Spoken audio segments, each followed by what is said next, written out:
सूत्रधार पर सुनते हैं वेद व्यास की महाभारत।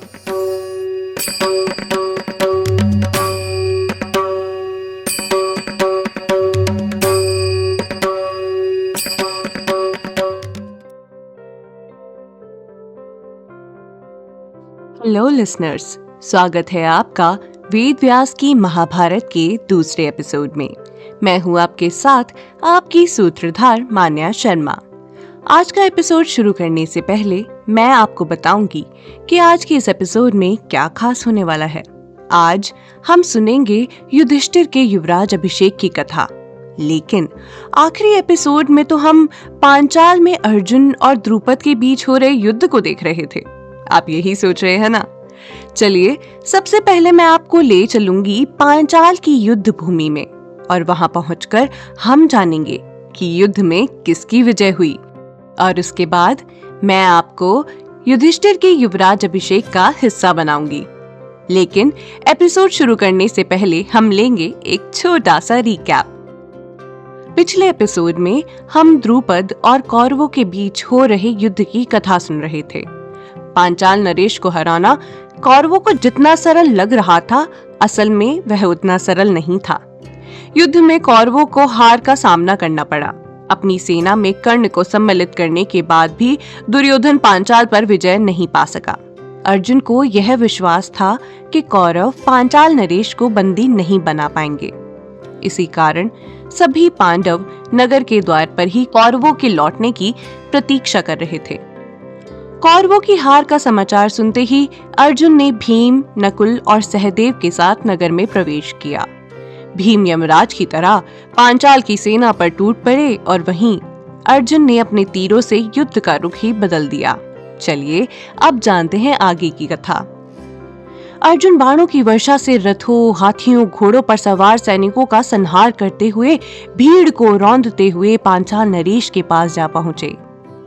उनके बाणों से घायल होते ही द्रुपद और उनके भाई सत्यजीत ने तरह तरह के बाणों से अर्जुन पर आक्रमण कर उन्हें तीरों से सब ओर से ढक दिया और अपना बल सिद्ध करने के लिए सिंहनाद कर दिया।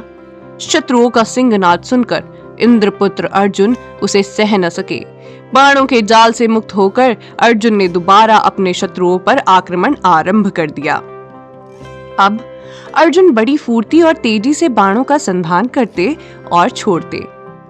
अपने बाणों से अर्जुन ने युद्ध भूमि को अंधकार से भर दिया। पांचाल नरेश और उनके भाई ने अर्जुन को पकड़ने का बहुत प्रयास किया, लेकिन असफल रहे। अर्जुन को पकड़ने की चेष्टा से द्रुपद और सत्यजीत अर्जुन के बेहद पास आ गए। अर्जुन ने अपने तीखे बाणों से सत्यजीत पर आक्रमण कर दिया। देखते ही देखते सत्यजीत अपना रथ, धनुष सब छोड़कर युद्ध भूमि से भाग खड़े हुए। अब अर्जुन और द्रुपद में भीषण युद्ध शुरू हो गया। द्रुपद ने अर्जुन पर बाणों की वर्षा करना आरंभ किया। अर्जुन ने अपने तीरों से पांचाल नरेश के धनुष को काटकर उनकी ध्वजा को काटकर धरती पर गिरा दिया। फिर 5 बाणों से उनके घोड़ों और सारथी को घायल कर दिया।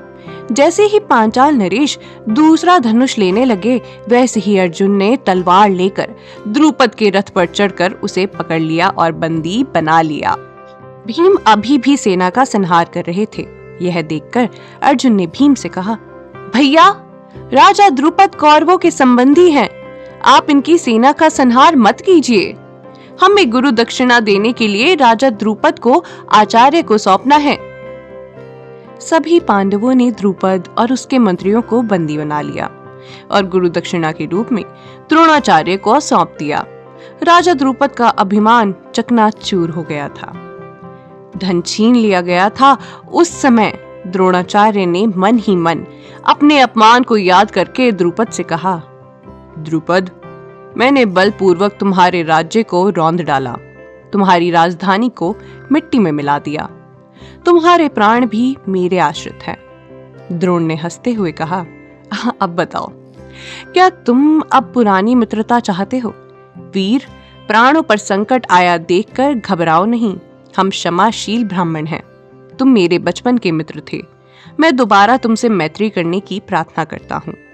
तुमने ही कहा था, जो राजा नहीं है वह राजा का मित्र भी नहीं बन सकता। इसीलिए मैंने तुमसे तुम्हारा राज्य छीना। अब से गंगा के दक्षिण प्रदेश के तुम और उत्तर देश का मैं राजा हूँ। अब यदि उचित समझो तो मुझे अपना मित्र मानो।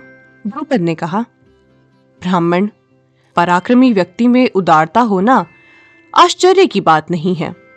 मैं आपकी बातों से प्रसन्न हूं और आपके साथ सदा रहने वाली मैत्री और प्रेम चाहता हूं।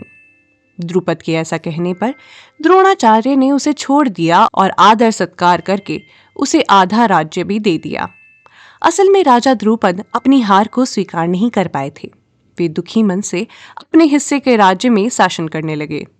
द्रुपद के हिस्से में कई जनपदों से युक्त मकांदीपुरी, सभी नगरों में श्रेष्ठ काम्पिल्य नगर और चमणवती नदी के दक्षिण का पांचाल राज्य आया। द्रुपद जान गया था कि वह अपने बल से द्रोणाचार्य को परास्त नहीं कर सकता है। इसीलिए वह द्रोण को परास्त करने के लिए पुत्र उत्पन्न करने की इच्छा से धरती पर विचरने लगा। द्रोणाचार्य के हिस्से में अहिछत्र राज्य आया, जिसे उत्तर पांचाल भी कहा जाता है। अर्जुन और द्रुपद का युद्ध भी इसी नगर में हुआ था। तो इस तरह द्रोणाचार्य ने द्रुपद को परास्त करके भी उनकी रक्षा करते हुए अपनी मित्रता निभाई और अर्जुन ने गुरु को दिया हुआ वचन पूरा किया। 1 वर्ष बीत गया है। आज युधिष्ठिर का युवराज अभिषेक है। युधिष्ठिर की स्थिरता, दयालुता, सरलता और सद्गुणों को ध्यान में रखते हुए धृतराष्ट्र ने यह निश्चय कर लिया था। देखते ही देखते कुंती पुत्र युधिष्ठिर ने अपने उत्तम स्वभाव, सदाचार और अच्छे व्यवहार से प्रजा का दिल भी जीत लिया। युधिष्ठिर की कीर्ति अपने पिता से भी बढ़कर थी। पांडु के दूसरे पुत्र भीम अब बलराम जी से हर दिन खड़ग युद्ध, गदा युद्ध और रथ युद्ध की शिक्षा लेने लगे। वहीं अर्जुन पूरे समर्पण से धनुर्विद्या में पारंगत हासिल करने लगे। वे अत्यंत दृढ़ता पूर्वक मुट्ठी से धनुष को पकड़ने में, हाथों की फुर्ती में और लक्ष्य को बींधने में बड़े तेज होते जा रहे थे।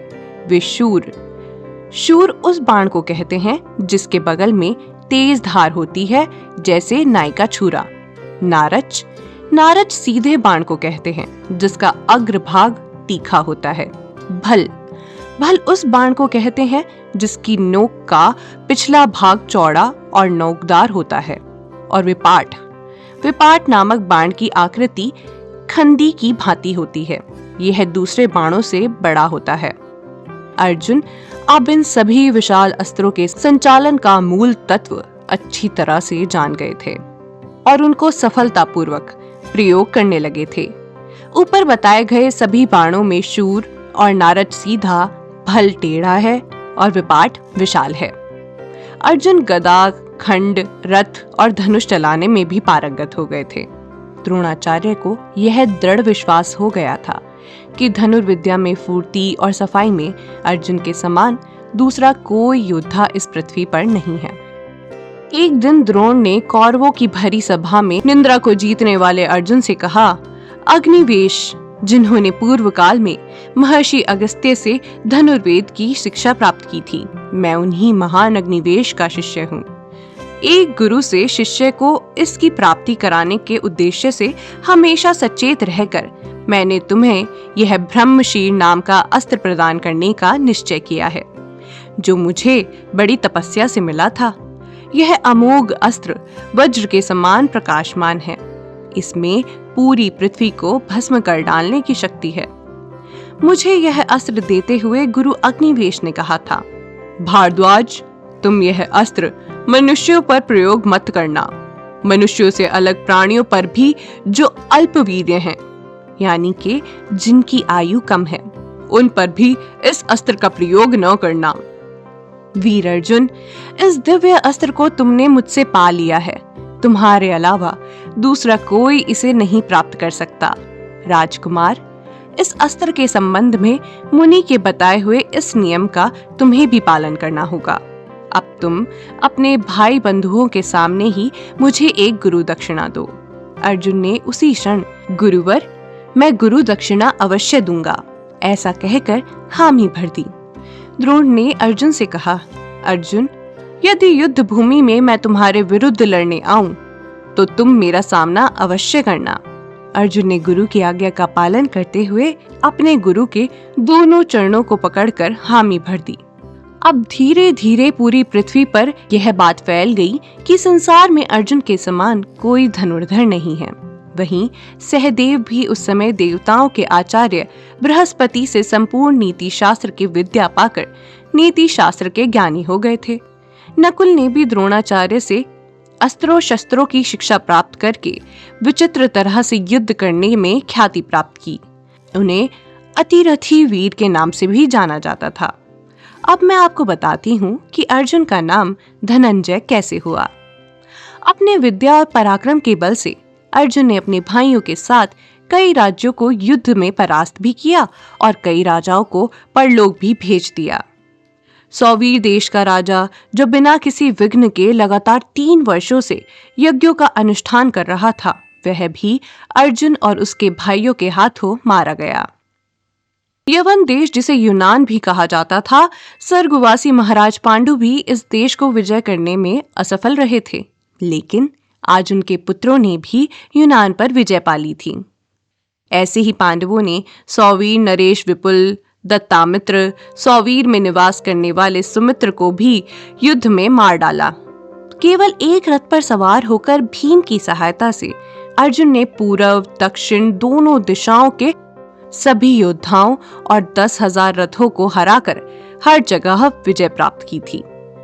इसी तरह हर जगह युद्ध में विजयी होकर अर्जुन धनंजय के नाम से विख्यात हुए। पांडवों का बढ़ता हुआ बल और शौर्य की कहानियां सुनकर राजा धृतराष्ट्र चिंता में डूबे रहने लगे। उनकी रातों की नींद भी खो गई थी। राजा धृतराष्ट्र क्या करने वाले थे? अपनी चिंता को दूर करने के लिए उन्होंने राजमहल में कणिक को बुलाया है। आखिर कणिक कौन है और धृतराष्ट्र ने उन्हें क्यों बुलाया है? ये जानने के लिए आपको लौटना होगा हमारे अगले एपिसोड में। उम्मीद है आपको हमारा यह एपिसोड पसंद आया होगा। अगर आप इस एपिसोड से रिलेटेड कोई भी सवाल पूछना चाहते हैं तो हमारे social media platform Twitter, Facebook, Instagram पर हमसे संपर्क कर सकते हैं।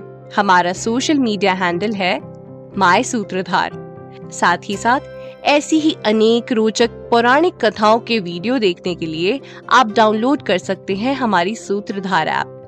हमारी ऐप एंड्रॉइड और iOS दोनों यूजर्स के लिए उपलब्ध है। यहाँ आपको हर एक कहानी सुंदर चित्रण और सटीक फैक्ट्स के साथ मिलेगी। इसके अलावा आप श्री राम कथा, मिनी टेल्स पॉडकास्ट हिंदी और इंग्लिश, नल दमयंती प्रेम कथा हिंदी, इंग्लिश तथा ऐसी ही अनेक कहानियाँ अपने मनपसंद ऑडियो प्लेटफॉर्म पर सुन सकते हैं।